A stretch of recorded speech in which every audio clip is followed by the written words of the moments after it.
Papua New Guinea's Prime Minister, Peter O'Neill, says the country is going to shut down an Australian-funded camp for asylum seekers. The facility on MANUS Island holds around 800 people, and PNG's Supreme Court has now ruled it is illegal and unconstitutional. Under Australia's controversial immigration laws, anyone found trying to get to the country by boat is sent to this detention centre or a similar one nearby. Australia's immigration minister says these people won't be given asylum in Australia. The situation in relation to MANUS, as I've repeated today, the government's position is very clear. That is that we are not going to accept people that have sought to come to our country illegally by boat. They will not settle permanently in our country. And the Supreme Court decision obviously is an issue for the PNG government, and there are discussions, including again this afternoon, between legal representatives from my department and from the Immigration Department of PNG. But the court decision is binding, of course, on the PNG government, but not on the Australian government.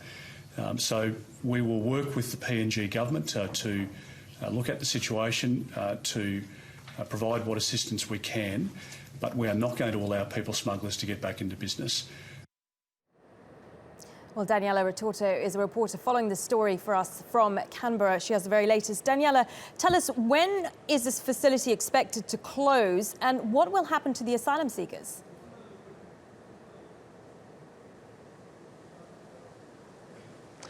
Marlene, they're two very important questions, but two questions that I can't give you any certain answers on at the moment. This was quite a shock announcement by the Prime Minister of Papua New Guinea, Peter O'Neill, about 4 o'clock this afternoon here in Australia. It took most people by surprise, and I think the Australian government is very much still digesting this news. But the statement from the Prime Minister didn't give any time frame in relation to when the centre will close. But what it did ask is that the Australian government start making immediate arrangements to sort out the futures of the 850 so men who are on the MANUS Island detention centre at the moment.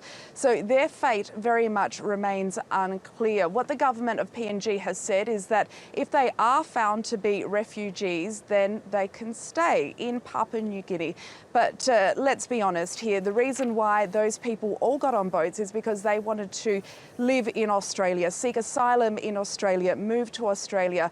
Papua New Guinea, a developing country with a lot of resources, but also a lot of social problems, isn't the destination where they want to be. So that leaves the option of some other countries in the region. The Australian government has an agreement with Cambodia to resettle refugees there, but so far only 5 or 6 were sent there, and almost all of them, I think only one, has decided to stay. And what have the Australian government had to say about this decision by PNG?